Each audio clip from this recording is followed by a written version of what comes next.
Saat makan malam keluarga, ibu mertuaku menatapku dengan dingin. Lalu tanpa peringatan, dia menyiramkan teh panas ke wajahku. Dia tersenyum puas. Itu yang pantas kamu dapatkan, menantu gagal. Bentaknya. Aku menoleh ke arah suamiku, berharap dia membelaku. Tapi dia hanya berkata, "Jangan drama. Kamu memang salah." Saat itu aku hanya dia mengambil napas panjang, mengusap wajahku yang memerah, dan berdiri perlahan. Sebelum pergi, aku mengeluarkan ponsel dan melakukan satu panggilan yang akan merubah hidup mereka selamanya.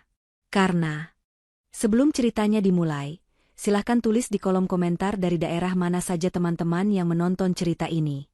Jangan lupa like dan subscribe agar channel ini bisa semakin berkembang dan bisa mempersembahkan cerita yang lebih menarik lagi. Malam itu suasana di ruang makan terasa jauh lebih dingin dari biasanya, meskipun uap panas mengepul dari mangkuk sup yang baru saja aku hidangkan. Aku duduk dengan kepala tertunduk, menatap piring kosong di hadapanku, sementara suara denting sendok dan garpu yang beradu dengan piring porselen menjadi satu-satunya suara yang mengisi keheningan yang mencekam. Di ujung meja, Ibu Tini duduk bak seorang ratu yang sedang menghakimi rakyat jelata. Matanya yang tajam tidak lepas menatapku, seolah sedang mencari celah kesalahan sekecil apapun dari gerak-geriku. Di sebelahnya, Lisa, adik iparku, sibuk dengan ponselnya sambil sesekali melirikku dengan tatapan meremehkan, senyum sinis tersungging di bibirnya setiap kali mata kami bertemu. Sementara itu, suamiku, Lukman, duduk di hadapanku dengan acuh tak acuh. Ia lebih memilih fokus pada makanannya daripada menyadari ketegangan yang kian memuncak di antara ibunya dan istrinya sendiri. Aku mencoba memberanikan diri untuk mengambil lauk, namun suara Ibu Tini menghentikan gerakanku seketika. Ia berdehem keras, sebuah tanda peringatan yang sudah sangat aku hafal di luar kepala. Tangan kanannya terulur, bukan untuk mengambil makanan, melainkan meraih cangkir teh yang baru saja aku seduh beberapa menit lalu. Asap tipis masih terlihat jelas menari di atas permukaan cangkir itu, menandakan betapa panasnya suhu air di dalamnya. Tanpa peringatan dan tanpa aba-aba, Ibu Tini mengayunkan tangannya dengan gerakan cepat dan kasar. Cairan coklat panas itu melayang di udara sepersekian detik sebelum akhirnya menghantam wajahku dengan telak. Panas yang menyengat seketika menjalar ke seluruh kulit wajahku, rasa perih yang luar biasa membuatku tersentak hebat, hingga kursi yang kududuki bergeser keras ke belakang menimbulkan bunyi berdecit yang ngilu. Cairan panas itu tidak hanya membakar kulit wajah, tetapi juga meresap membasahi jilbab yang aku kenakan, membuat kain itu menempel panas di leherku. Refleks tanganku naik menutupi wajah, mencoba menghalau sisa rasa sakit yang menusuk hingga ke tulang. Rasa terkejut bercampur dengan rasa sakit fisik membuatku sulit bernapas sejenak. Air mata rasanya ingin tumpah, bukan hanya karena sakit di kulit, tapi karena rasa sakit di hati yang jauh lebih perih. Suasana hening sejenak, namun keheningan itu segera pecah oleh suara tawa kecil yang lolos dari mulut Lisa. Ia menutup mulutnya seolah kaget, tapi matanya memancarkan kepuasan yang tidak bisa disembunyikan. Aku mengangkat wajahku perlahan, menatap Ibu Tini dengan pandangan tidak percaya. Wanita tua itu tidak menunjukkan sedikitpun rasa bersalah. Sebaliknya, ia tersenyum puas, sebuah senyuman kemenangan yang mengerikan. Ia meletakkan cangkir kosong itu kembali ke meja dengan bunyi hentakan yang keras. Dengan nada suara yang penuh kebencian, ia berkata lantang bahwa itu adalah hal yang pantas aku dapatkan. Ia menyebutku sebagai menantu gagal yang tidak becus mengurus rumah tangga. Hanya karena aku menyajikan teh yang menurutnya terlalu manis atau terlalu tawar, alasan yang selalu dicari-cari setiap harinya. Kata-katanya tajam, menghujam langsung ke ulu hati, meruntuhkan sisa-sisa kesabaran yang selama ini aku bangun dengan susah payah. Dalam keadaan wajah yang memerah dan basah, aku menoleh ke arah suamiku, Lukman. Satu-satunya harapanku di rumah neraka ini.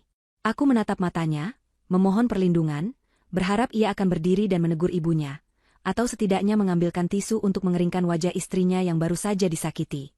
Namun, harapan itu hancur berkeping-keping dalam hitungan detik. Lukman hanya melirikku sekilas, lalu kembali menyuapkan nasi ke mulutnya dengan tenang. Tanpa rasa empati sedikitpun, ia berkata dengan nada datar agar aku tidak bersikap drama. Menurutnya, ibunya benar dan aku memang salah karena tidak bisa melayani keinginan orang tua dengan becus. Kalimat itu bagaikan palu godam yang menghantam sisa cintaku padanya. Ia lebih memilih kenyamanan dirinya sendiri, daripada membela kehormatan istrinya. Ia membiarkan aku diinjak-injak oleh keluarganya sendiri tepat di depan matanya. Saat itulah, sesuatu di dalam diriku patah. Bukan patah dalam artian hancur, melainkan seperti sebuah saklar yang akhirnya dimatikan. Rasa sedih yang tadinya ingin meledak menjadi tangisan, tiba-tiba lenyap tak berbekas, digantikan oleh kekosongan yang dingin dan tenang. Aku tidak lagi merasakan perih di wajahku. Aku mengambil napas panjang, mengisi paru-paruku dengan udara keberanian yang selama ini aku pendam demi menjadi istri yang berbakti. Perlahan, aku berdiri tegak. Aku tidak mengambil tisu untuk membersihkan noda teh di jilbabku. Aku membiarkannya menjadi saksi bisu kebiadaban mereka malam ini. Aku menatap satu persatu wajah mereka. Ibu Tini yang sombong, Lisa yang licik, dan Lukman yang pengecut. Mereka pikir aku akan lari ke kamar dan menangis seperti biasanya. Tapi kali ini mereka salah besar. Dengan tangan yang stabil, aku merogoh saku gamisku dan mengeluarkan ponsel pintar yang selama ini jarang aku gunakan di depan mereka. Aku membuka kunci layar, mencari sebuah nama di daftar kontak yang sudah lama tidak aku hubungi demi menjaga sandiwara ini, Pak Ihsan. Aku menekan tombol panggil dan menempelkan ponsel ke telinga. Ruang makan itu hening, mereka bertiga menatapku dengan bingung, bertanya-tanya apa yang sedang aku lakukan. Ketika panggilan tersambung, aku tidak mengucapkan salam pembuka yang hangat. Dengan suara yang tegas, jelas, dan penuh otoritas yang selama ini aku sembunyikan, aku berbicara pada orang di seberang sana. Aku memerintahkan Pak Ihsan untuk menarik semua fasilitas, investasi, dan kucuran dana yang selama ini mengalir ke keluarga Lukman dan perusahaan tempat Lukman bekerja. Aku mengatakan dengan lantang bahwa aku sudah selesai bermain peran sebagai istri sederhana yang bodoh. Ibu Tini dan Lisa saling berpandangan, kening mereka berkerut. Mereka mungkin mengira aku sedang berakting atau menelepon teman untuk curhat. Namun, wajah Lukman sedikit berubah, ada kilatan kekhawatiran di matanya meski ia masih mencoba terlihat tenang. Aku mematikan sambungan telepon tanpa menunggu jawaban panjang dari Pak Ihsan, karena aku tahu ayahku itu akan langsung bergerak detik itu juga.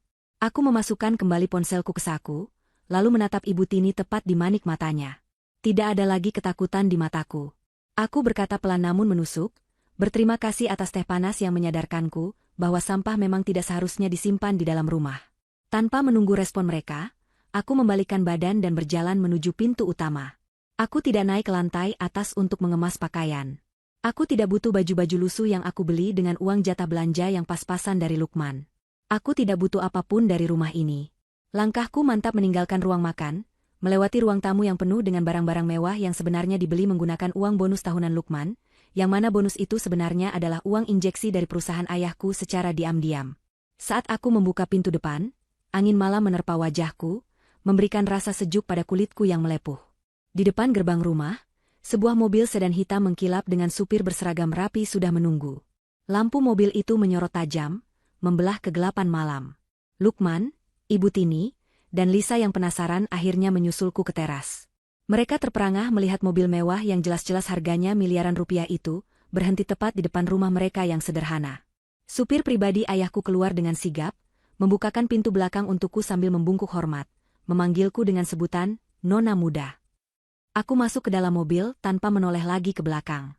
Aku duduk di jok kulit yang nyaman, aroma kemewahan yang sudah lama aku tinggalkan kini menyapaku kembali. Mobil itu melaju perlahan meninggalkan pekarangan rumah, meninggalkan 3 orang manusia yang berdiri mematung di teras dengan mulut menganga, seolah baru saja melihat hantu. Malam ini adalah akhir dari penderitaanku, dan awal dari kehancuran mereka. Teh panas itu bukan hanya membakar wajahku, tapi juga membakar jembatan terakhir yang menghubungkan aku dengan rasa belas kasih untuk mereka. Setelah mobil mewah yang membawa Linda menghilang di tikungan jalan, keheningan yang canggung menyelimuti teras rumah.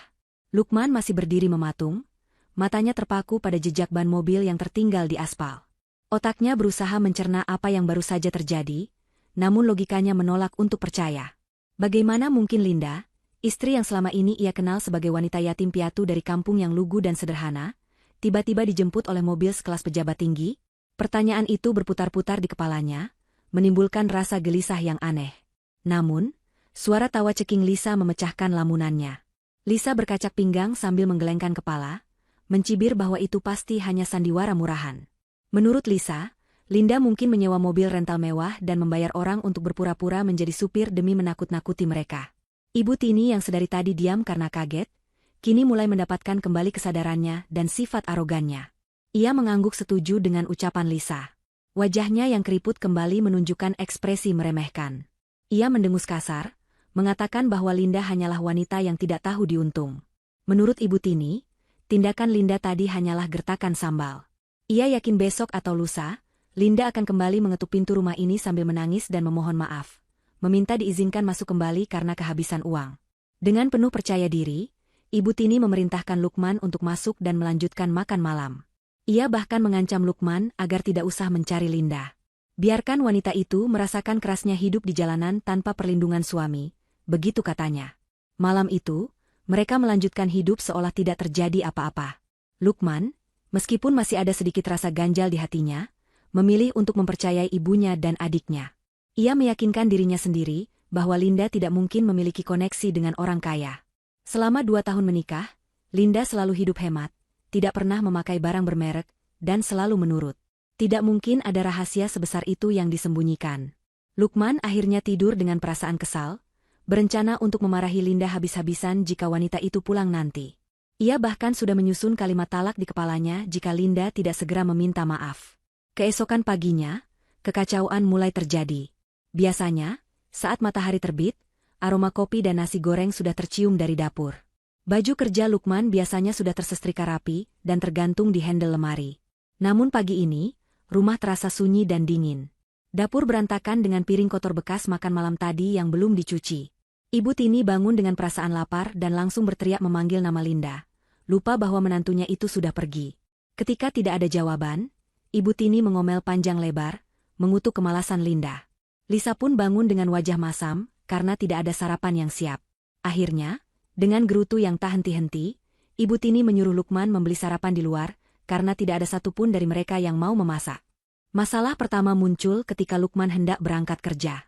Ia mampir ke sebuah kedai kopi ternama untuk membeli sarapan bagi ibu dan adiknya, serta kopi untuk dirinya sendiri. Dengan gaya santai, ia memesan menu yang cukup mahal dan menyodorkan kartu debit platinumnya kepada kasir. Namun, setelah digesek, kasir itu mengembalikannya dengan wajah bingung, mengatakan bahwa transaksi ditolak. Lukman mengerutkan kening, merasa ada kesalahan pada mesin EDC. Ia mengeluarkan kartu kredit cadangannya dengan percaya diri. Hasilnya sama saja, ditolak. Wajah Lukman mulai memerah karena antrian di belakangnya mulai panjang dan orang-orang mulai berbisik. Dengan rasa malu yang luar biasa, ia membatalkan pesanan dan keluar dari kedai kopi dengan tangan kosong, beralasan pada dirinya sendiri bahwa sistem bank sedang bermasalah. Sesampainya di kantor, perasaan tidak enak Lukman semakin menjadi. Ia mencoba mengecek saldo rekeningnya lewat aplikasi perbankan di ponselnya, namun aksesnya diblokir. Tertulis notifikasi bahwa rekening sedang dalam pembekuan oleh pihak bank atas permintaan penjamin utama. Lukman bingung, ia tidak merasa memiliki penjamin utama selain dirinya sendiri. Ia mencoba berpikir positif, mungkin ada kesalahan sistem perbankan nasional. Namun, konsentrasinya buyar ketika ia teringat bahwa ia belum memberi uang belanja pada ibunya. Tanpa uang tunai dan kartu yang tidak berfungsi, ia merasa lumpuh. Sementara itu di rumah, kondisi tidak kalah kacau. Matahari mulai meninggi dan udara menjadi sangat panas. Tiba-tiba, kipas angin yang sedang menyala di ruang tengah berhenti berputar. Televisi yang sedang ditonton Lisa mendadak mati. Lampu-lampu padam. Ibu Tini berteriak kaget, mengira ada pemadaman bergilir. Lisa mencoba menyalakan saklar berkali-kali namun nihil. Udara di dalam rumah dengan cepat menjadi pengap dan panas, membuat Ibu Tini yang tidak tahan gerah mulai mengipas-ngipas dirinya dengan majalah sambil mengomel menyalahkan PLN. Lisa mencoba mengecek meteran listrik di luar rumah dan terkejut melihat segel meteran itu sudah dicabut oleh petugas. Saat Lisa sedang bingung di depan pagar, sebuah sepeda motor berhenti. Seorang kurir berseragam resmi turun dan menanyakan apakah benar ini alamat rumah Bapak Lukman. Lisa mengiyakan dengan ketus. Kurir itu menyerahkan sebuah amplop coklat tebal dengan kop surat dari sebuah firma hukum ternama. Lisa menerimanya dengan perasaan was-was dan segera membawanya masuk ke dalam rumah untuk diberikan kepada Ibu Tini. Ibu Tini merobek amplop itu dengan kasar, mengira itu mungkin tagihan atau surat dari bank. Namun, ketika ia membaca isinya, matanya membelalak lebar. Itu bukan surat tagihan biasa. Itu adalah surat somasi dan pemberitahuan pengosongan aset. Di dalam surat itu tertulis jelas bahwa rumah yang mereka tempati saat ini adalah aset yang terdaftar atas nama Linda, dan pemilik sah telah memutuskan untuk menarik hak pakai rumah tersebut. Mereka diberi waktu 1x24 jam untuk mengosongkan rumah dan membawa barang-barang pribadi mereka. Jika dalam batas waktu tersebut mereka belum pergi, maka pihak keamanan akan melakukan pengosongan paksa. Tangan Ibu Tini gemetar hebat memegang kertas itu. Ia melemparkan kertas itu ke lantai dan berteriak histeris, menuduh Linda telah memalsukan dokumen dan mencoba menipu mereka. Lisa memungut surat itu dan membacanya ulang, wajahnya pucat pasi. Kop surat itu bukan main-main. Itu berasal dari firma hukum paling elit di kota ini, firma hukum yang hanya melayani konglomerat. Di tengah kepanikan dan udara panas yang menyengat karena listrik padam, mereka masih berada dalam tahap penyangkalan. Ibu Tini bersikeras bahwa ini semua hanya akal-akalan Linda untuk membuat mereka takut. Ia yakin rumah ini dibeli oleh Lukman, meskipun ia samar-samar ingat bahwa dulu Lukman pernah bilang uang muka rumah ini dibantu oleh warisan keluarga istri. Saat itu Ibu Tini tidak peduli karena yang penting ia bisa tinggal di rumah bagus. Kini, memori itu kembali menghantuinya. Mereka mencoba menelepon Lukman, tapi sinyal di ponsel mereka tiba-tiba hilang. Bukan karena gangguan operator, tapi karena paket data keluarga yang selama ini dibayarkan lewat auto-debit rekening Linda juga telah diputus. Mereka benar-benar terisolasi dalam kepanikan, tanpa listrik, tanpa uang, dan tanpa kepastian, sementara jam dinding terus berdetak menghitung mundur waktu pengusiran mereka.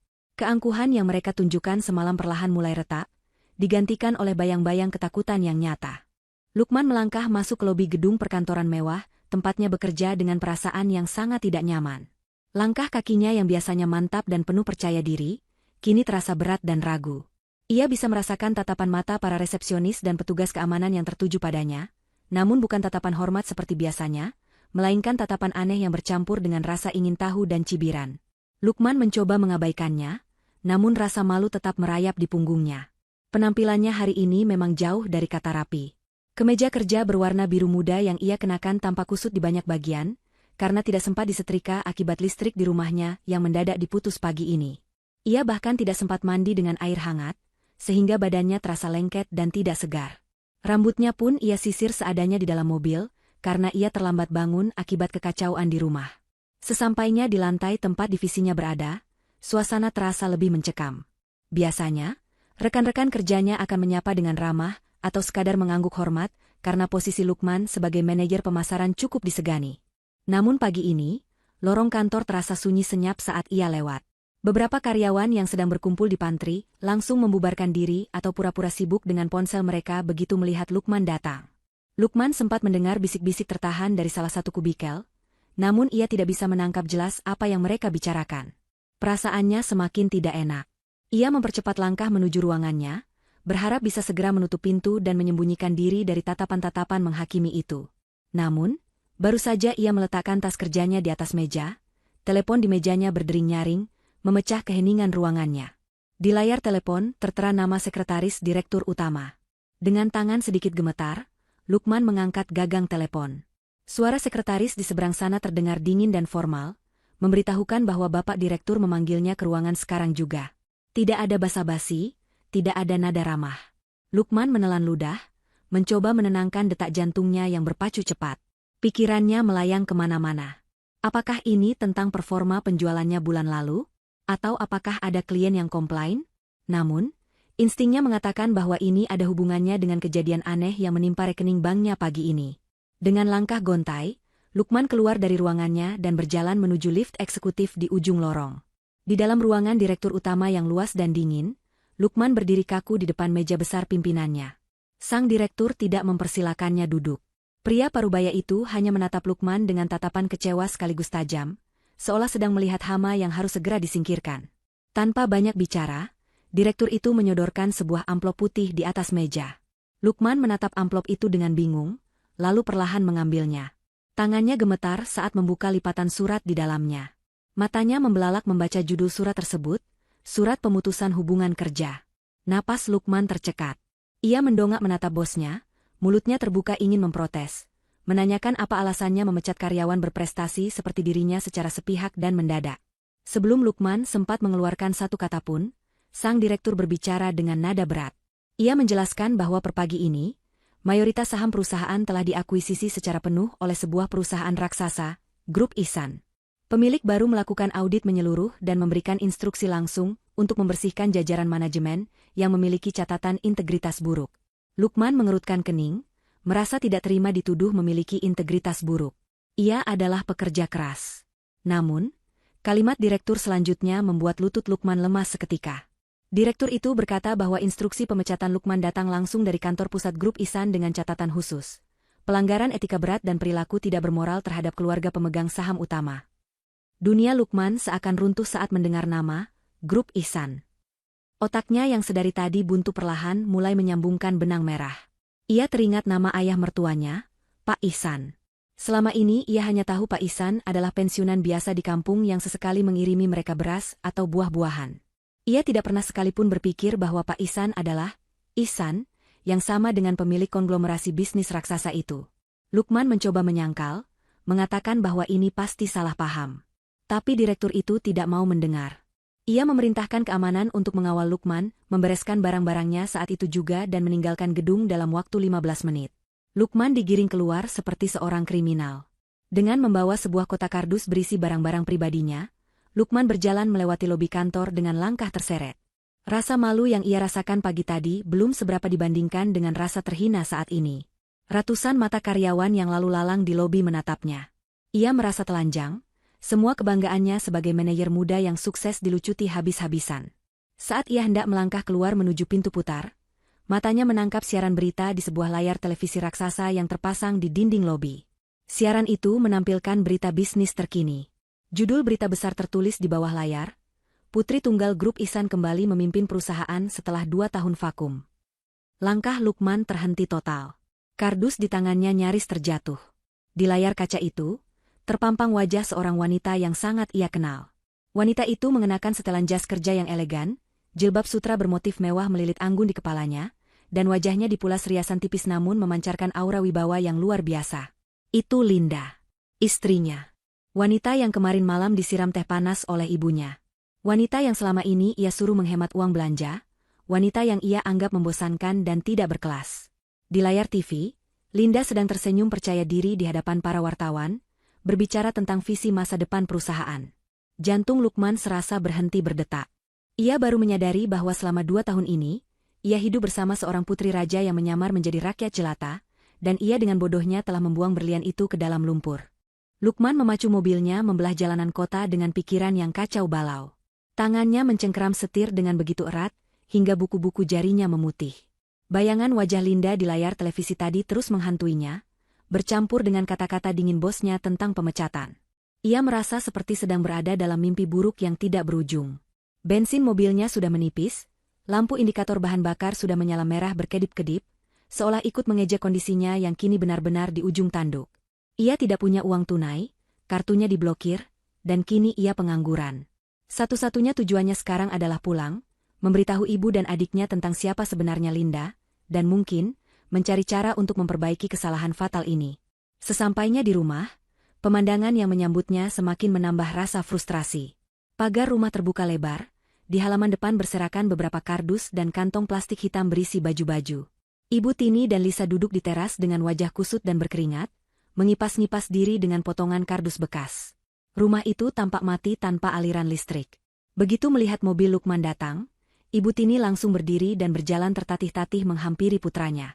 Tanpa bertanya bagaimana hari Lukman di kantor, wanita tua itu langsung memberondongnya dengan keluhan tentang panasnya udara, tentang kulkas yang mulai mencair dan membusukkan makanan, serta tentang surat pengusiran yang mereka terima pagi tadi.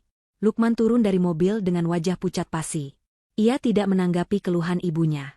Dengan suara parau dan gemetar, ia menatap mata ibunya dan berkata bahwa mereka telah melakukan kesalahan besar.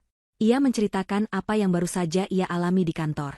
Ia memberitahu bahwa Linda adalah putri kandung Pak Ihsan, pemilik grup Ihsan yang menguasai separuh perekonomian kota ini.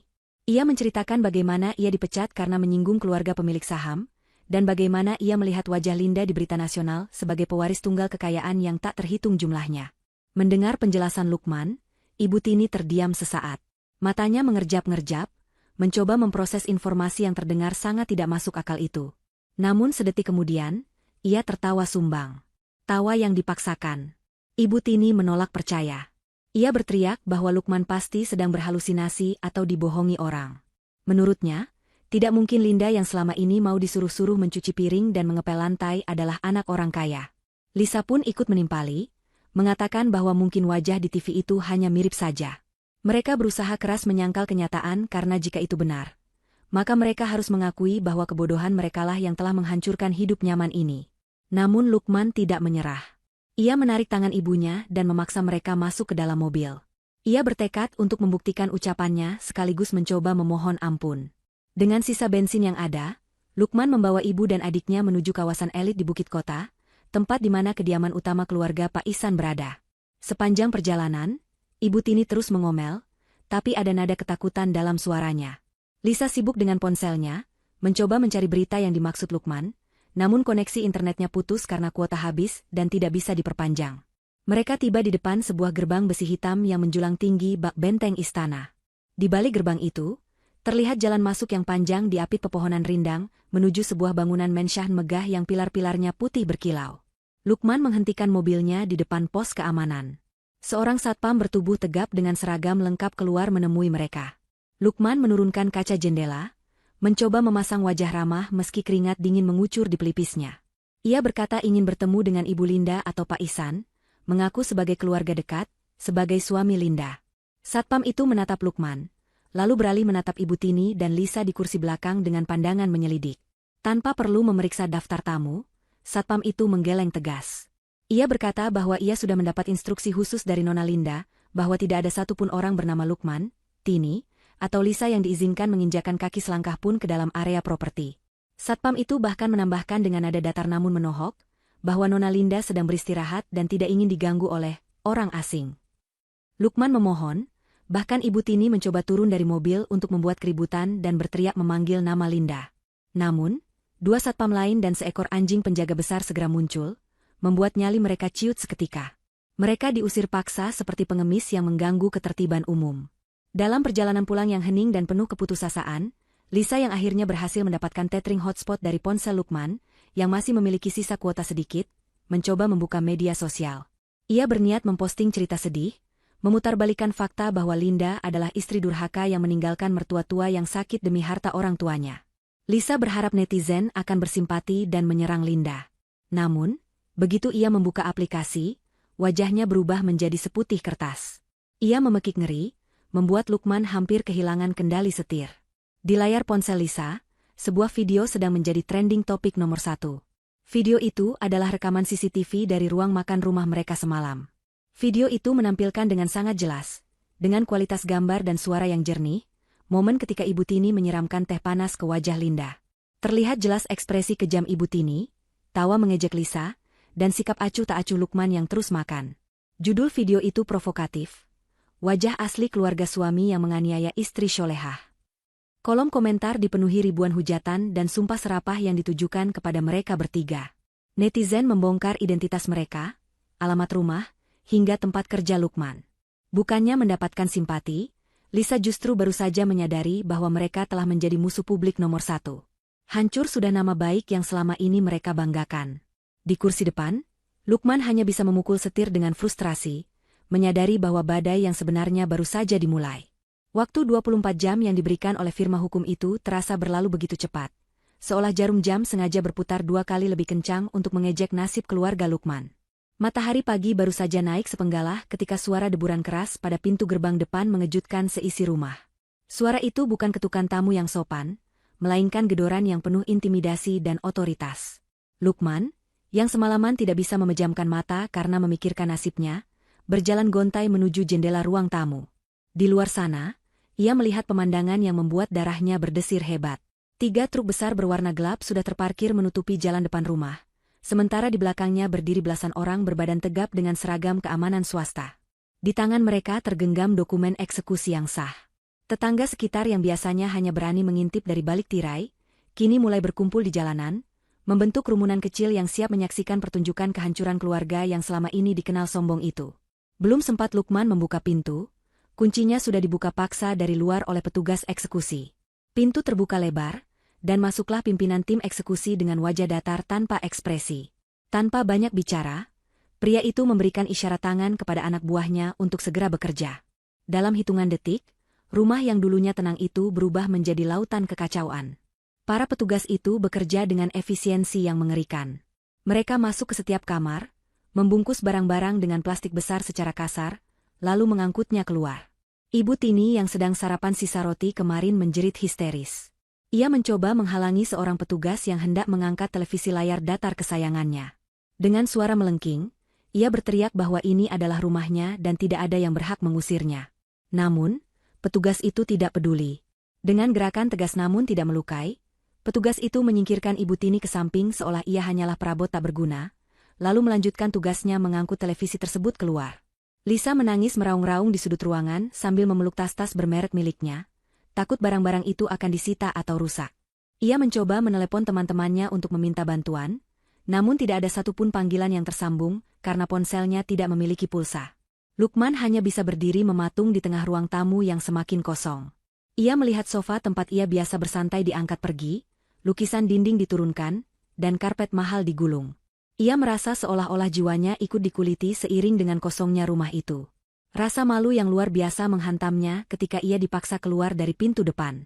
Di sana, di trotoar jalan yang panas, barang-barang pribadi mereka, baju-baju dalam kardus, peralatan dapur yang penyok, dan kasur busa, sudah ditumpuk begitu saja seperti sampah yang menunggu diangkut truk dinas kebersihan. Para tetangga yang menonton mulai berbisik-bisik, namun suaranya cukup keras untuk didengar. Lukman bisa mendengar Bu RT berbisik kepada ibu-ibu di sebelahnya tentang azab bagi orang yang suka merendahkan orang lain. Ada juga yang terang-terangan menertawakan Lisa yang kini duduk di atas tumpukan kardus dengan wajah cemong luntur air mata. Tatapan mereka penuh dengan rasa jijik dan penghakiman. Ibu Tini yang biasanya selalu membusungkan dada saat bertemu tetangga, kini menundukkan kepala dalam-dalam, mencoba menyembunyikan wajahnya dengan ujung selendang batiknya yang sudah kusut. Ia tidak sanggup membalas tatapan mata mereka. Harga dirinya yang selama ini ia junjung setinggi langit, kini hancur lebur rata dengan aspal jalanan. Setelah rumah benar-benar kosong dan pintu dikunci serta disegel dengan pita kuning, petugas keamanan memberikan kunci gembok pagar kepada Lukman, lalu pergi meninggalkan mereka bertiga yang terlantar di pinggir jalan di bawah terik matahari yang menyengat. Tanpa tujuan dan tanpa uang yang cukup, Lukman akhirnya harus mengambil keputusan cepat sebelum malam tiba. Ia menjual jam tangan mewah satu-satunya yang masih melingkar di pergelangan tangannya ke sebuah toko gadai pinggir jalan dengan harga yang sangat murah, jauh di bawah harga beli. Uang hasil gadai itu ia gunakan untuk menyewa sebuah mobil bak terbuka untuk mengangkut barang-barang mereka dan mencari tempat tinggal baru. Bukan apartemen, bukan pula rumah komplek. Uang yang ia pegang hanya cukup untuk menyewa sebuah kontrakan petak sempit di pinggiran kota yang kumuh, tempat di mana ganggangnya sempit dan becek, serta aroma selokan yang mampet menusuk hidung. Ketika mereka tiba di kontrakan baru itu, Ibu Tini nyaris pingsan. Bangunan itu sangat jauh dari kata layak menurut standarnya. Lantainya hanya semen kasar yang retak-retak, dindingnya kusam dengan cat yang mengelupas di sana-sini, dan atapnya terbuat dari asbes yang membuat ruangan terasa seperti oven di siang hari.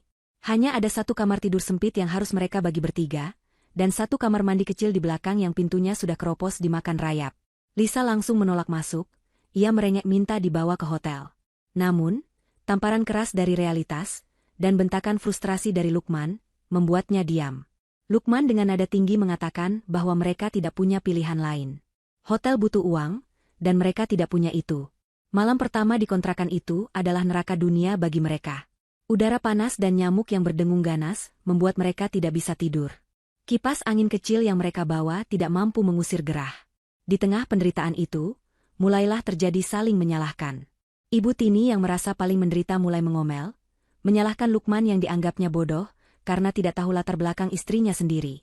Ia menuduh Lukman sebagai laki-laki tidak berguna yang membiarkan ibunya hidup sengsara di masa tua. Lukman yang sudah lelah fisik dan mental tidak terima disalahkan. Ia membalas dengan mengungkit bahwa semua ini terjadi karena ulah Ibu Tini yang menyiram teh ke wajah Linda. Jika saja ibunya bisa sedikit menahan diri dan tidak bersikap kejam, mungkin mereka masih tidur di kasur empuk di rumah mewah itu. Lisa pun ikut terseret dalam pertengkaran, dituduh sebagai kompor yang selalu memanas-manasi suasana agar Linda dibenci. Suara teriakan mereka menggema di dinding tipis kontrakan, membuat tetangga baru mereka menggedor dinding sebagai tanda protes agar mereka diam. Keesokan harinya, saat mereka sedang duduk melamun di teras kontrakan yang sempit sambil memilah barang mana yang bisa dijual untuk makan, sebuah mobil sedan mewah perlahan memasuki gang sempit itu. Kehadiran mobil itu sangat mencolok di lingkungan kumuh tersebut, membuat anak-anak kecil berlarian mengejarnya. Jantung Lukman berdegup kencang saat mengenali pelat nomor mobil itu. Mobil itu berhenti tepat di depan kontrakan mereka. Kaca jendela belakang perlahan turun, menampilkan wajah Linda yang tenang dan dingin. Tidak ada senyum, tidak ada ekspresi kemarahan, hanya tatapan datar yang kosong. Ibu Tini yang melihat Linda langsung berdiri, secercah harapan muncul di matanya. Ia mengira Linda datang untuk menjemput mereka kembali. Mungkin Linda sudah memaafkan mereka karena kasihan. Linda turun dari mobil dengan anggun. Penampilannya sangat kontras dengan lingkungan sekitarnya. Ia mengenakan gamis modern yang terlihat sederhana namun bahannya jelas berkualitas tinggi, serta jilbab yang tertata rapi tanpa celah. Ia tidak mempedulikan tatapan kagum warga sekitar. Ia berjalan mendekati teras tempat Lukman dan keluarganya duduk. Ibu Tini sudah membuka mulut hendak memanggil nama Linda dengan nada manis yang dibuat-buat, namun Linda mengangkat tangan, menghentikan ucapan mertuanya itu. Tanpa sepatah kata pun, Linda menyodorkan sebuah map tebal berwarna biru kepada Lukman. Lukman menerimanya dengan tangan gemetar, bingung. Linda akhirnya membuka suara. Suaranya tenang namun tegas, terdengar jelas di telinga mereka bertiga. Ia menjelaskan bahwa map itu berisi rincian tagihan utang gaya hidup mereka selama 2 tahun terakhir. Selama ini, Linda diam-diam menutupi tagihan kartu kredit Ibu Tini yang hobi belanja tas, cicilan mobil Lisa, dan utang judi online Lukman yang pernah ia lakukan setahun lalu. Linda membayar semua itu menggunakan tabungan pribadinya, bukan dari gaji Lukman seperti yang mereka kira selama ini. Total angka yang tertera di halaman terakhir membuat mata Lukman terbelalak ngeri. Jumlahnya ratusan juta rupiah. Linda berkata bahwa ia sudah mendaftarkan utang tersebut secara hukum sebagai utang perdata karena Lukman pernah menandatangani surat pernyataan pinjaman, yang waktu itu Lukman kira hanya dokumen asuransi biasa. Linda memberi waktu 1 bulan untuk melunasinya, atau ia akan memprosesnya ke jalur hukum yang bisa membuat mereka dipenjara. Setelah menyerahkan bom waktu itu, Linda berbalik badan. Ia tidak menggubris tangisan Ibu Tini yang mulai memohon-mohon, atau Lisa yang bersimpuh memegang ujung gamisnya. Linda menarik gamisnya dengan pelan namun tegas, melepaskan diri dari pegangan Lisa seolah sedang menghindari kotoran. Ia kembali masuk ke dalam mobil mewahnya. Sebelum kaca jendela tertutup sempurna, ia menatap Lukman sekali lagi dan berkata bahwa kemiskinan bukan alasan untuk dikasihani jika penyebabnya adalah kesombongan. Mobil itu pun melaju pergi, meninggalkan debu jalanan yang menerpa wajah mereka bertiga, meninggalkan mereka dengan beban baru yang jauh lebih berat daripada sekadar terusir dari rumah. Mereka kini terjerat utang raksasa pada orang yang dulu mereka anggap remeh. Seminggu berlalu sejak kunjungan Linda yang membawa petaka tagihan utang itu. Kehidupan di kontrakan sempit semakin hari semakin mencekik. Lukman sudah mencoba melamar pekerjaan ke sana kemari, namun statusnya yang dipecat dengan tidak hormat dari perusahaan sebelumnya seolah menjadi stempel kutukan. Setiap kali HRD perusahaan melihat nama dan rekam jejaknya, mereka langsung menolak lamarannya, bahkan sebelum sesi wawancara dimulai. Pengaruh grup Ihsan ternyata jauh lebih luas dan menakutkan dari yang Lukman bayangkan. Namanya telah masuk dalam daftar hitam industri, membuatnya mustahil mendapatkan pekerjaan kantoran yang layak. Ia terpaksa bekerja serabutan, mulai dari menjadi kuli angkut di pasar induk pada dini hari, hingga menjadi tukang parkir liar di malam hari, demi mengumpulkan recehan untuk membeli nasi bungkus bagi ibu dan adiknya. Di tengah keputusasaan itu, Lukman menemukan secercah harapan palsu. Saat ia sedang membongkar sisa-sisa dokumen di dalam tas kerjanya yang lama, ia menemukan sebuah undangan fisik yang terselip di antara tumpukan kertas. Undangan itu tebal, terbuat dari kertas karton mahal dengan tinta emas, ditujukan kepada Bapak Lukman O. Partner. Rupanya undangan itu dikirimkan ke kantornya beberapa hari sebelum ia dipecat, dan ia lupa membukanya. Undangan itu adalah untuk sebuah acara gala dinner dan networking night yang diadakan oleh Asosiasi Pengusaha Kota di sebuah hotel bintang 5 paling mewah. Lukman membaca tanggalnya, dan matanya berbinar. Acaranya adalah malam ini. Otak Lukman langsung berputar cepat. Ia berpikir bahwa ini adalah kesempatan emas, mungkin satu-satunya kesempatan yang tersisa. Di acara seperti itu, pasti akan berkumpul banyak pengusaha sukses yang tidak tahu menahu tentang masalah rumah tangganya atau pemecatannya. Ia bisa mencoba membangun koneksi, mempresentasikan dirinya, dan mungkin mendapatkan pekerjaan atau bahkan investor untuk memulai usaha kecil-kecilan. Harapan itu begitu melambung tinggi, menutupi logika sehatnya. Ia segera memberitahu Ibu Tini tentang undangan ini. Reaksi Ibu Tini lebih heboh lagi. Wanita tua itu langsung berangan-angan bahwa di pesta itu ia bisa bertemu dengan duda kaya atau teman-teman sosialitanya yang dulu, dan membuktikan bahwa ia masih seseorang. Ia yakin nasib mereka akan berubah malam ini. Persiapan menuju pesta itu adalah sebuah tragedi komedi tersendiri. Mereka tidak punya uang untuk ke salon atau membeli baju baru. Lukman terpaksa mengeluarkan satu-satunya setelan jas yang tersisa, yang untungnya tidak ikut terjual. Namun, jas itu sedikit bau apek karena disimpan di lemari kontrakan yang lembab. Ia mencoba menyemprotkan pewangi ruangan murahan untuk menutupi baunya. Ibu Tini membongkar tumpukan bajunya, mencari gaun kebaya lamanya yang penuh payet. Sayangnya, karena stres, berat badan Ibu Tini naik sehingga gaun itu sesak di bagian perut. Namun ia memaksakan diri memakainya hingga resletingnya hampir jebol. Lisa tidak mau ikut karena malu dengan kondisinya yang jerawatan akibat air kotor di kontrakan, jadi hanya Lukman dan Ibu Tini yang berangkat. Mereka berangkat menggunakan taksi online paling murah yang bisa mereka pesan, yang AC-nya mati dan joknya bolong-bolong.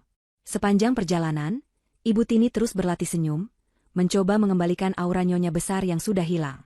Ia mengingatkan Lukman untuk berjalan tegap dan jangan terlihat susah. Ketika mereka tiba di lobi hotel mewah itu, kontras antara penampilan mereka dan para tamu lain mulai terlihat nyata. Tamu-tamu lain turun dari mobil-mobil mewah keluaran terbaru, wangi parfum mahal semerbak di udara, dan pakaian mereka berkilauan di bawah lampu kristal lobi. Lukman dan Ibu Tini turun dari mobil kecil yang penyok, dengan baju yang terlihat agak kusam di bawah terang lampu. Namun, dengan sisa-sisa kepercayaan diri yang dipaksakan, mereka melangkah masuk. Petugas keamanan di pintu masuk sempat menatap mereka dengan ragu, memeriksa undangan di tangan Lukman dengan sangat teliti, seolah curiga undangan itu palsu. Setelah beberapa menit yang menegangkan, petugas itu akhirnya mengangguk kaku dan membiarkan mereka masuk. Lukman menghela napas lega, merasa langkah pertama sudah berhasil. Mereka berjalan menuju ballroom utama. Suasana di dalam sana sangat megah. Musik orkestra mengalun lembut, meja-meja bundar tertata rapi dengan hiasan bunga segar, dan pelayan berlalu lalang membawa nampan minuman. Lukman mulai merasa optimis. Ia mengambil segelas minuman dan mencoba berbaur, menyapa beberapa orang yang ia kenal samar-samar. Namun, respon yang ia terima sangat dingin. Orang-orang itu hanya mengangguk sekilas lalu segera membuang muka, seolah enggan tertular kesialan Lukman.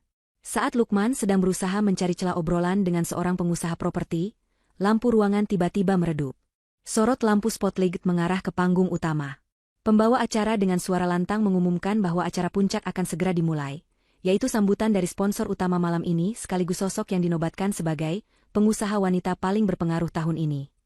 Lukman dan Ibu Tini ikut menoleh ke panggung, penasaran siapa sosok hebat itu. Tirai panggung terbuka perlahan, dan sebuah layar raksasa di belakang panggung menampilkan logo besar, Grup Ihsan. Jantung Lukman berhenti berdetak untuk kedua kalinya dalam minggu ini. Dari balik tirai, muncullah Linda. Malam ini, ia tampak jauh lebih bersinar dari sebelumnya. Ia mengenakan gaun malam panjang yang sopan namun sangat mewah, dengan detail bordir emas yang rumit. Jilbabnya berkilauan tertimpa cahaya lampu. Ia berjalan ke tengah panggung dengan aura kekuasaan yang begitu kuat, membuat seluruh ruangan hening karena kagum. Tepuk tangan membahana begitu Linda selesai mengucapkan salam pembuka. Lukman merasa kakinya lemas, ia ingin kabur saat itu juga, tapi kerumunan orang di belakangnya membuatnya terjebak. Ibu Tini mematung dengan mulut terbuka, gelas minuman di tangannya gemetar hebat, hingga isinya tumpah sedikit ke gaun sempitnya. Ternyata, acara ini bukan sekadar pertemuan bisnis biasa, melainkan perayaan akuisisi besar-besaran yang dilakukan oleh perusahaan Linda. Lukman telah masuk ke kandang singa dengan sukarela. Setelah pidato selesai, Linda turun dari panggung dan mulai berkeliling menyapa para tamu VIP. Lukman berusaha bersembunyi di balik pilar besar, menarik ibunya agar tidak terlihat. Namun, nasib berkata lain. Linda tampaknya sudah tahu kehadiran mereka sejak awal. Dengan langkah perlahan, Linda mengarahkan jalannya tepat menuju tempat persembunyian Lukman. Kerumunan tamu minggir memberi jalan bagi sang ratu pesta, membuat Lukman dan Ibu Tini terekspos jelas di bawah cahaya lampu. Linda berhenti tepat di hadapan mereka. Senyum tipis tersungging di bibirnya, senyum yang tidak mencapai mata.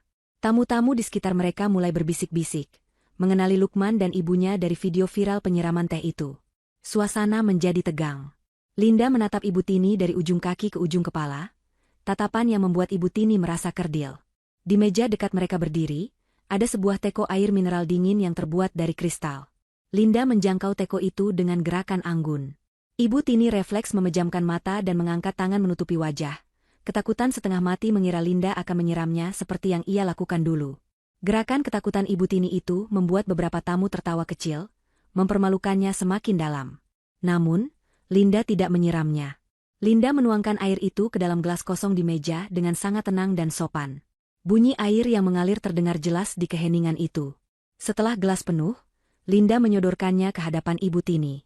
Dengan suara lembut namun menusuk yang bisa didengar oleh orang-orang di lingkaran terdekat, Linda berkata, "Minumlah, Bu." Ibu terlihat sangat haus dan kepanasan. "Tenang saja, air ini dingin dan menyegarkan, saya tidak akan pernah menyajikannya panas mendidih seperti teh buatan Ibu dulu. Karena saya diajarkan beradab, bukan biadab." Kalimat itu bagaikan tamparan keras yang tak kasat mata. Wajah Ibu Tini merah padam, campuran antara rasa malu, marah, dan takut. Ia tidak berani mengambil gelas itu. Lukman hanya bisa menunduk, tidak berani menatap mata istrinya. Linda meletakkan gelas itu kembali ke meja, lalu menepuk pundak Lukman pelan, sebuah tepukan yang merendahkan, seolah sedang menepuk debu. Nikmati pestanya. Makanan di sini gratis, makanlah yang banyak. Saya tahu di kontrakan kalian jarang ada makanan enak. Bisik Linda sebelum berlalu pergi meninggalkan mereka yang menjadi tontonan hinaan seluruh tamu undangan. Malam yang seharusnya menjadi harapan, berubah menjadi panggung eksekusi mental yang sempurna. Sepulang dari pesta yang seharusnya menjadi ajang pembuktian diri namun justru berakhir menjadi malam penghinaan paling brutal, suasana di dalam kontrakan peta itu berubah menjadi neraka yang sunyi. Tidak ada teriakan marah atau saling menyalahkan seperti malam-malam sebelumnya. Keheningan itu justru terasa jauh lebih mencekam, seolah-olah ada bom waktu yang sedang berdetak menunggu detik-detik ledakan. Ibu Tini langsung masuk ke kamar sempit itu dan meringkuk di pojok kasur tipis, tanpa mengganti pakaian pestanya yang sesak. Ia menatap dinding kosong dengan pandangan nanar, kata-kata Linda di pesta tadi masih terngiang-ngiang di telinganya, merobek-robek sisa harga dirinya yang sudah tipis. Lukman duduk di lantai ruang depan yang dingin, bersandar pada pintu kayu yang catnya sudah mengelupas, menatap langit-langit yang berjamur. Rasa malu yang ia rasakan bukan hanya karena dihina di depan umum, tetapi karena ia menyadari betapa jauh jarak yang kini membentang antara dirinya dan Linda. Istrinya itu kini berdiri di puncak dunia, sementara ia terperosok ke dasar jurang yang paling dalam. Di tengah keheningan yang menyesakan itu, Lisa tampak gelisah. Gadis itu mondar-mandir di ruang tengah yang sempit, sesekali melirik ke arah kamar tempat ibunya berbaring. Wajahnya keruh, matanya menyiratkan kepanikan bercampur dengan tekad nekat. Lisa sudah tidak tahan lagi. Ia tidak tahan dengan bau apek kontrakan ini, ia tidak tahan dengan makanan nasi bungkus yang lauknya hanya sepotong tempe, dan ia tidak tahan menjadi bahan tertawaan teman-teman sosial medianya yang kini sudah memblokir kontaknya. Hinaan di pesta tadi menjadi puncaknya. Lisa menyadari bahwa abangnya, Lukman, tidak akan pernah bisa bangkit lagi. Harapan untuk kembali kaya raya bersama keluarganya sudah musnah. Ia harus menyelamatkan dirinya sendiri, tidak peduli apapun caranya. Bahkan jika itu harus mengorbankan darah dagingnya sendiri. Malam semakin larut dan suara dengkuran halus mulai terdengar dari mulut Lukman yang tertidur, karena kelelahan mental di ruang depan. Lisa mengendap-endap masuk ke dalam kamar.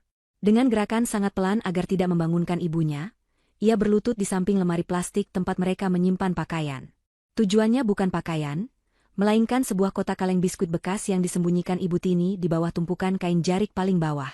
Lisa tahu ibunya masih menyimpan satu-satunya harta yang tersisa di sana, yaitu sepasang anting berlian peninggalan nenek, dan sebuah cincin emas murni yang sengaja tidak dijual saat pengosongan rumah, karena ukurannya yang kecil dan mudah disembunyikan. Ibu Tini pernah berkata bahwa perhiasan itu adalah dana darurat untuk biaya pengobatan jika sewaktu-waktu ia sakit keras. Tangan Lisa gemetar saat membuka tutup kaleng itu. Kilauan emas dan berlian di dalamnya membuat matanya berbinar tamak. Tanpa pikir panjang, ia meraup semua perhiasan itu dan memasukkannya ke dalam saku celananya. Ia juga mengambil sisa uang tunai recehan hasil kerja serabutan Lukman yang diletakkan di atas meja rias butut. Lisa kemudian mengambil tas ranselnya, memasukkan beberapa potong pakaian terbaiknya, dan berjingkat keluar dari kamar. Sebelum pergi, ia sempat menoleh sekilas ke arah ibunya yang tertidur dengan wajah lelah dan tua. Tidak ada rasa iba di hati Lisa, yang ada hanya rasa jijik melihat kemiskinan yang membelenggu ibunya. Ia merasa berhak bahagia, ia merasa masih muda dan cantik, dan ia tidak mau masa mudanya habis untuk merawat ibu tua dan abang yang gagal. Dengan langkah mantap, Lisa membuka pintu depan, melangkahi tubuh Lukman yang sedang bermimpi buruk, dan menghilang di telan kegelapan malam, meninggalkan keluarganya menuju kehancuran total. Kekacauan baru benar-benar terjadi keesokan paginya. Teriakan histeris Ibu Tini memecahkan pagi yang tenang di lingkungan kumuh itu. Lukman terbangun dengan kaget, jantungnya berpacu cepat mengira ada penagih utang yang datang. Ia berlari ke kamar dan menemukan ibunya sedang mengobrak-abrik lemari plastik dengan wajah pucat pasi dan air mata yang membanjiri pipi. Ibu Tini meraung-raung memanggil nama Lisa. Ia menunjukkan kaleng biskuit yang sudah kosong melompong kepada Lukman. Lukman terdiam, lututnya lemas. Ia segera memeriksa sekeliling rumah, namun tas Lisa dan sepatu gadis itu sudah tidak ada. Ia mencoba menghubungi nomor ponsel Lisa, namun operator mengatakan nomor tersebut sudah tidak aktif. Kenyataan pahit menghantam mereka. Lisa, adik kandung yang selama ini paling dimanja oleh Ibu Tini, telah kabur membawa lari harta terakhir yang menjadi nyawa cadangan mereka. Hari-hari berikutnya menjadi periode tergelap dalam hidup Lukman. Kehilangan uang dan perhiasan itu berarti mereka benar-benar tidak memiliki pegangan sama sekali. Stok beras sudah habis, dan token listrik sudah berbunyi nyaring minta diisi. Lukman tidak punya pilihan selain bekerja lebih keras. Ia melupakan gengsinya sebagai mantan manajer. Ia menerima tawaran pekerjaan sebagai kuli panggul di sebuah proyek pembangunan ruko yang letaknya cukup jauh dari kontrakan. Setiap pagi buta, ia berjalan kaki kilometer demi menghemat ongkos, lalu bekerja mengangkat sak semen dan bata di bawah terik matahari yang membakar kulit. Tangannya yang dulu halus karena hanya memegang pulpen dan tetikus, kini melepuh, kasar, dan penuh luka gores. Punggungnya terasa mau patah setiap kali ia pulang. Namun bayaran yang ia terima hanya cukup untuk membeli makan hari itu saja. Suatu siang, saat jam istirahat proyek, Lukman duduk di pinggir trotoar sambil memakan nasi bungkus yang isinya hanya sayur nangka dan kuah. Debu jalanan menempel di wajahnya yang kusam dan berminyak, keringat membasahi kaos oblongnya yang sudah bolong di bagian ketiak. Tepat di seberang jalan tempat ia duduk, terdapat sebuah restoran kaca yang sangat mewah. Restoran itu menyajikan masakan Eropa dengan harga selangit.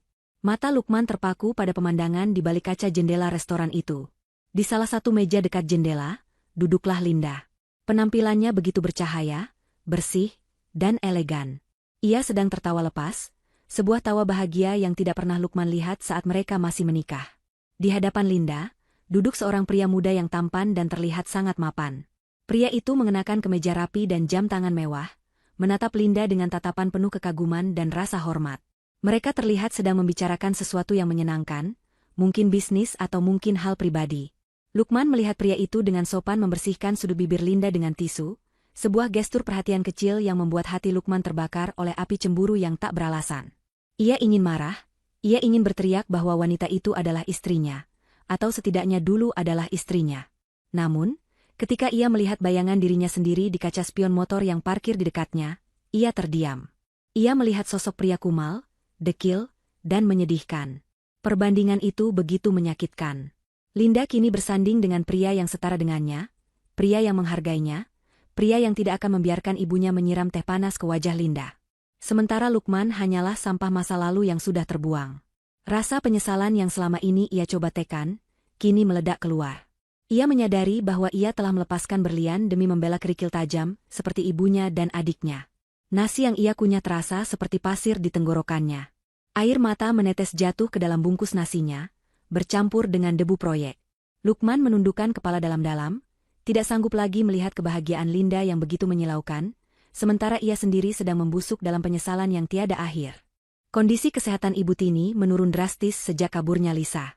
Kehilangan harta terakhir dan pengkhianatan putri kesayangannya, memberikan pukulan telak pada mental dan fisiknya. Wanita yang dulunya gemuk dan segar itu kini kurus kering, wajahnya cekung, dan tatapan matanya kosong. Ia sering melamun di teras, bergumam sendiri memanggil nama Lisa, lalu sedetik kemudian mengutuk Linda. Stres yang menumpuk, ditambah dengan pola makan yang sangat buruk, hanya makan mie instan atau nasi sisa, memperparah kondisi hipertensi yang sudah lama ia derita namun tidak pernah diobati lagi, karena tidak ada biaya. Puncaknya terjadi pada suatu malam hujan deras. Atap kontrakan mereka bocor di mana-mana, membuat lantai becek dan udara menjadi sangat dingin. Ibu Tini sedang mencoba menampung air bocoran dengan ember, ketika tiba-tiba ia memegang kepalanya sambil mengerang kesakitan. Erangannya begitu keras, hingga membuat Lukman yang sedang menghitung uang receh kaget. Belum sempat Lukman bertanya, tubuh Ibu Tini kejang sebentar lalu ambruk ke lantai semen yang dingin dan basah. Matanya melotot, mulutnya miring, dan ia tidak bisa menggerakkan separuh tubuhnya.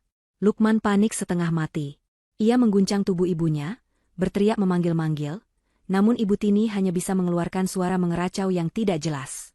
Tanpa berpikir panjang, Lukman menggendong tubuh ibunya yang kini terasa ringan namun kaku. Ia berlari keluar menembus hujan deras, berteriak meminta tolong kepada tetangga. Seorang tetangga yang memiliki mobil bak terbuka tua berbaik hati, mengantarkan mereka ke rumah sakit terdekat. Sepanjang perjalanan, Lukman memeluk tubuh ibunya yang basah kuyup, air matanya bercampur dengan air hujan. Ia terus berdoa, memohon agar ibunya tidak diambil sekarang, di saat mereka sedang menderita seperti ini. Ia merasa belum bisa membahagiakan ibunya lagi. Sesampainya di unit gawat darurat rumah sakit daerah, kenyataan pahit kembali menampar Lukman. Perawat dan dokter memang segera menangani kondisi darurat Ibu Tini, memasangkan infus dan oksigen. Namun, tak lama kemudian, petugas administrasi memanggil Lukman. Dengan wajah datar, petugas itu menanyakan metode pembayaran. Apakah menggunakan asuransi, BPJS, atau umum? Lukman terdiam. Asuransi swasta mereka sudah lama mati karena tidak bayar premi. BPJS pun menunggak berbulan-bulan. Uang di kantong Lukman hanya tersisa Rp50.000. Ketika Lukman jujur mengatakan kondisinya, petugas itu memberitahu bahwa Ibu Tini memerlukan tindakan CT scan dan perawatan intensif di ICU karena indikasi serangan stroke pendarahan, yang biayanya mencapai puluhan juta rupiah sebagai deposit awal. Tanpa uang muka, tindakan lanjutan tidak bisa dilakukan, dan pasien hanya akan diberikan perawatan dasar di lorong UGD. Lukman memohon, bahkan sampai berlutut di depan loket administrasi, meminta kebijakan agar ibunya ditangani dulu. Namun, aturan rumah sakit tetaplah aturan. Mereka tidak bisa menerima pasien kritis tanpa jaminan biaya. Lukman menelepon semua teman lama, saudara jauh, bahkan mantan rekan kerja, namun tidak ada satupun yang mengangkat teleponnya. Nomornya sudah ditandai sebagai Lukman si peminjam uang. Di tengah keputusasaan yang mencekik, hanya ada satu nama yang terlintas di benaknya. Satu-satunya orang yang memiliki uang dan kekuasaan untuk menyelamatkan nyawa ibunya. Linda. Dengan meninggalkan ibunya sebentar di bawah pengawasan perawat yang judes, Lukman nekat pergi ke kantor pusat grup Ihsan. Ia menggunakan sisa uang terakhirnya untuk naik ojek. Penampilannya sangat kacau, basah kuyup, baju kotor bekas semen, dan mata merah bengkak. Sesampainya di gedung pencakar langit yang megah itu, ia langsung dihadang oleh petugas keamanan di lobi. Mereka tidak mengizinkan orang berpenampilan seperti gembel masuk ke area elit tersebut. Lukman mengamuk, berteriak memanggil nama Linda, membuat keributan di lobi yang tenang. Ia berteriak bahwa ini masalah nyawa. Keributan itu menarik perhatian banyak orang, hingga akhirnya sekretaris pribadi Linda turun untuk melihat apa yang terjadi.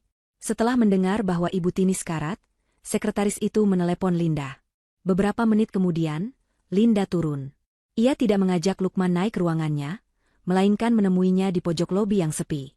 Linda berdiri dengan jarak 2 meter dari Lukman, wajahnya tenang namun dingin sedingin es. Lukman langsung menjatuhkan dirinya ke lantai marmer yang mengkilap, bersujud di kaki Linda. Ia menangis terseduh-seduh, membuang semua harga dirinya. Ia memohon agar Linda mau membiayai pengobatan ibunya. Ia berjanji akan melakukan apa saja, menjadi budak, menjadi pembantu, asalkan ibunya selamat. Ia mengakui semua kesalahannya, mengakui kebodohannya, dan memohon belas kasihan atas nama kemanusiaan. Linda menatap mantan suaminya yang bersujud di kakinya itu tanpa emosi. Tidak ada rasa iba, tidak ada juga rasa benci yang meluap-luap. Yang ada hanya rasa kasihan melihat betapa rendahnya manusia bisa jatuh akibat kesombongan mereka sendiri.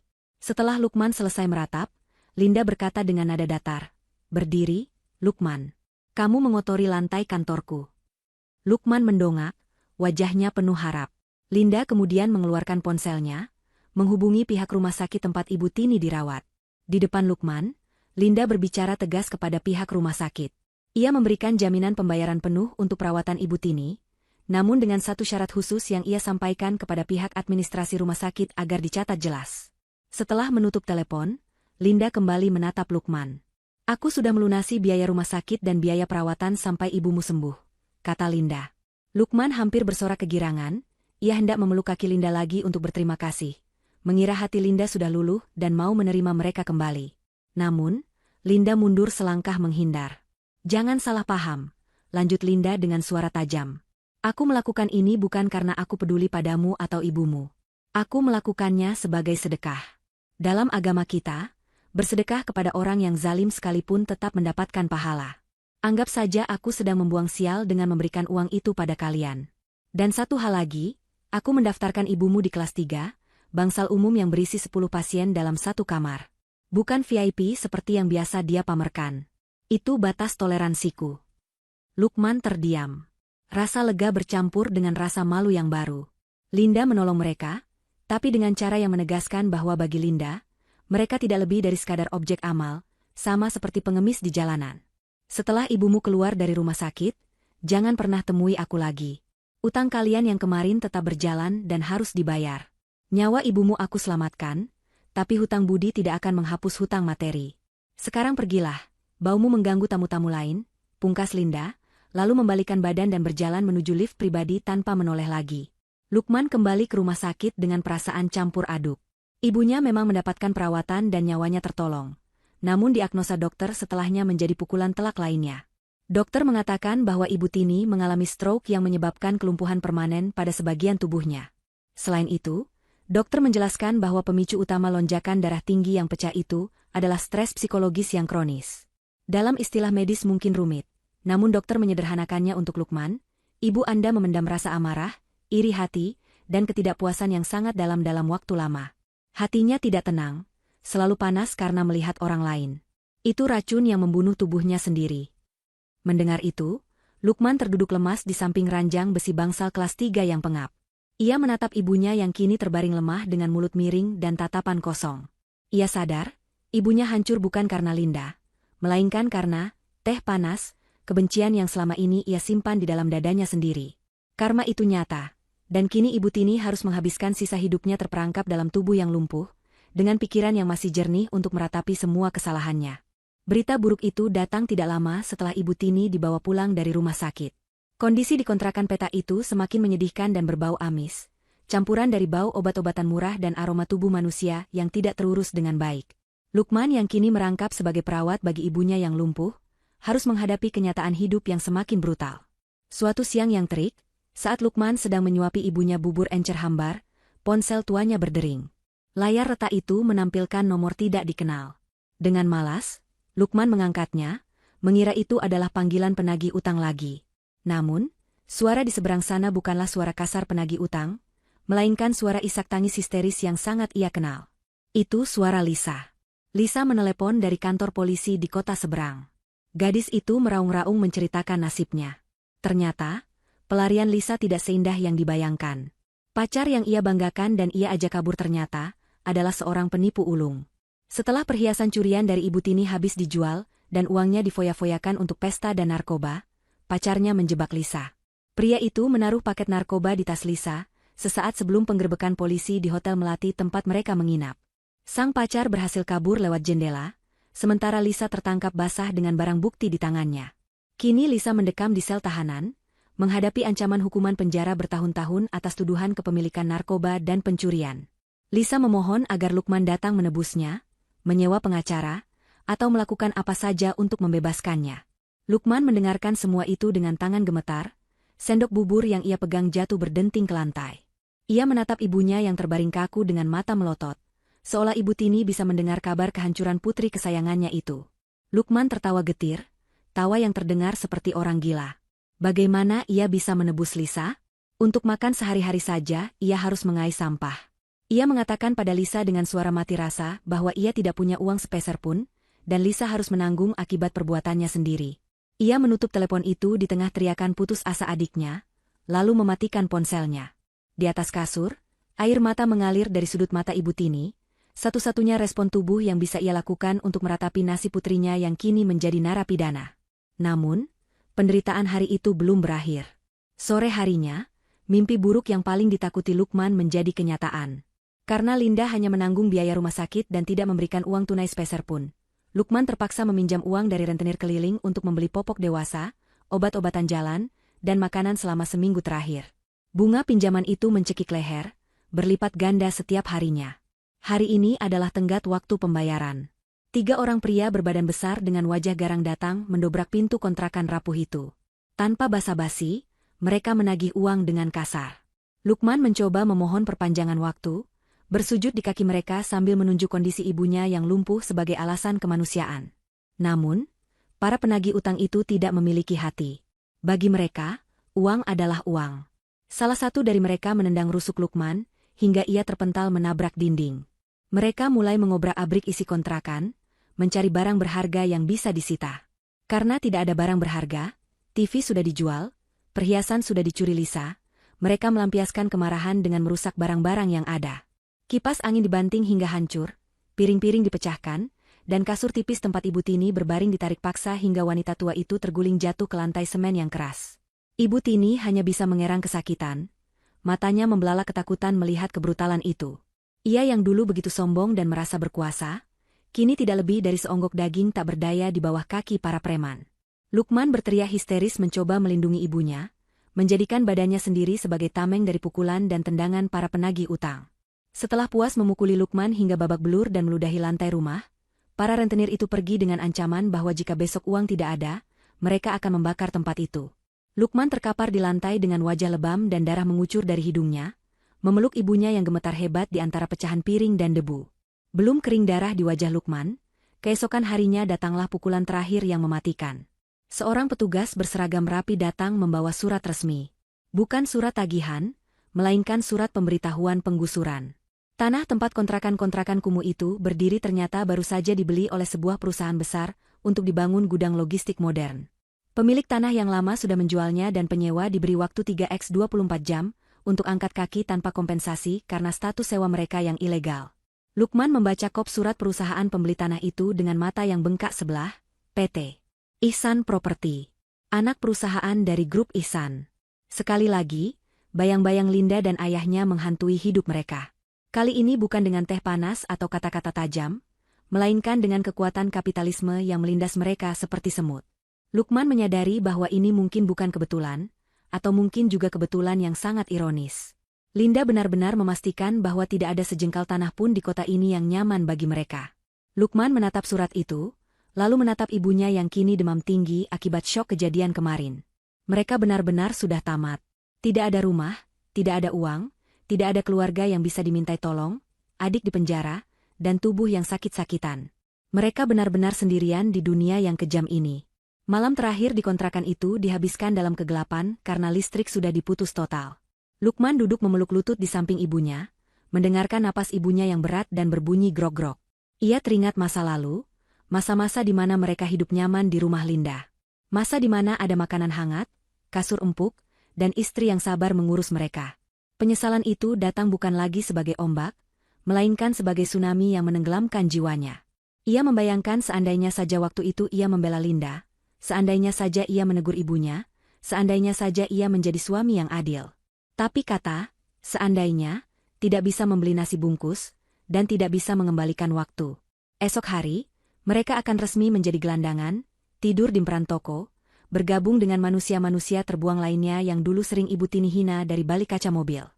5 tahun telah berlalu sejak badai kehancuran itu menyapu keluarga Lukman. Kota telah berubah, gedung-gedung pencakar langit baru bermunculan, salah satunya adalah gedung pusat yayasan sosial yang sangat megah di jantung kota. Hari ini adalah hari peresmian Yayasan Harapan Linda, sebuah organisasi nirlaba yang berfokus membantu korban kekerasan dalam rumah tangga dan memberdayakan wanita mandiri. Gedung itu dihiasi dengan karangan bunga ucapan selamat dari para pejabat negara, selebriti, dan pengusaha papan atas. Wartawan berkerumun di depan pintu masuk, berebut tempat untuk mendapatkan foto terbaik. Di atas panggung utama, Linda berdiri di balik podium memberikan pidato sambutan. Waktu 5 tahun telah mengubahnya menjadi wanita yang jauh lebih matang dan mempesona. Wajahnya bersinar bukan hanya karena perawatan mahal, tapi karena ketenangan batin dan kebahagiaan sejati. Di barisan depan tamu undangan, duduk seorang pria gagah yang menatap Linda dengan penuh cinta. Suami barunya, seorang dokter spesialis yang juga aktif dalam kegiatan sosial. Di pangkuan pria itu, duduk seorang anak perempuan kecil cantik berumur 3 tahun, buah hati mereka. Linda menutup pidatonya dengan kalimat yang menyentuh hati.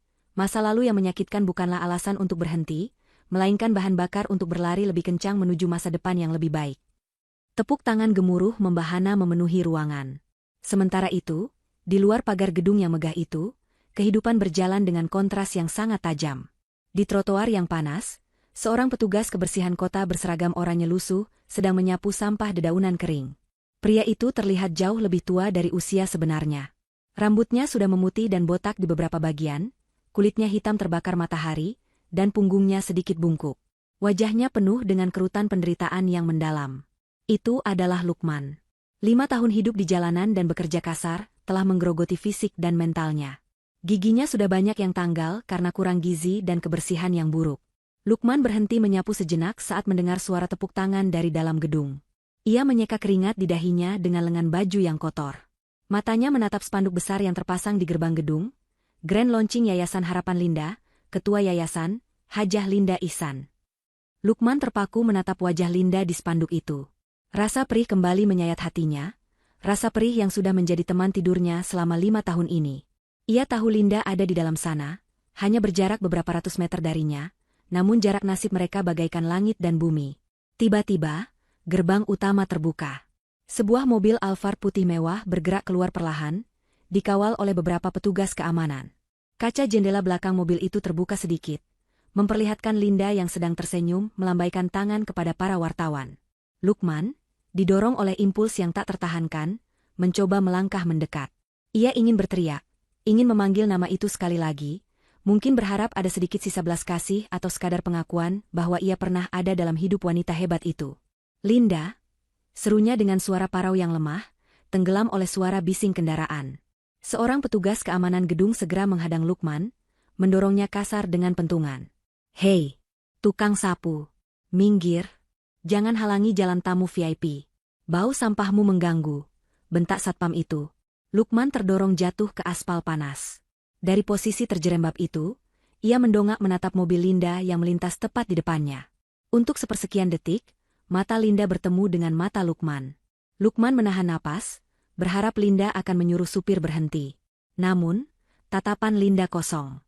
Ia melihat Lukman sama seperti ia melihat tiang listrik atau tong sampah di pinggir jalan, sebagai objek yang tidak memiliki arti. Tidak ada kebencian, tidak ada kemarahan, hanya ketidakpedulian yang total. Linda kemudian menolehkan wajahnya kembali ke arah putrinya yang tertawa di dalam mobil, dan kaca jendela pun tertutup rapat secara otomatis. Mobil itu melaju pergi, meninggalkan asap knalpot yang menerpa wajah Lukman. Itu adalah pembalasan yang paling menyakitkan, dilupakan dan dianggap tidak ada. Di tempat lain yang jauh dari hiruk-pikuk kota, di sebuah bangsal panti sosial milik pemerintah yang terletak di pinggiran kota, suasana hening dan suram terasa sangat kental. Ruangan itu berisi 20 ranjang besi yang berjejer rapat. Bau karbol menyengat hidung, bercampur dengan bau ompol lansia. Di salah satu ranjang di pojok ruangan yang paling gelap, terbaring sesosok tubuh kurus kering yang nyaris tinggal tulang berbalut kulit. Itu adalah Ibu Tini. Ibu Tini tidak bisa bicara dengan jelas lagi. Stroke kedua yang menyerangnya setahun lalu telah melumpuhkan hampir seluruh fungsi motoriknya. Ia hanya bisa menggerakkan bola matanya dan mengeluarkan suara erangan lirih. Tidak ada keluarga yang menjenguknya. Lukman terlalu sibuk bertahan hidup dan malu datang, sementara Lisa masih mendekam di penjara wanita. Ibu Tini menghabiskan hari-harinya menatap langit-langit yang retak, ditemani rasa sepi yang membunuh. Perawat panti yang bertugas hari itu menyalakan televisi tabung tua yang tergantung di dinding untuk menghibur para penghuni panti. Siaran televisi menayangkan berita tentang peresmian Yayasan Linda. Layar buram itu menampilkan wajah Linda yang tersenyum bahagia, diwawancarai tentang kesuksesannya.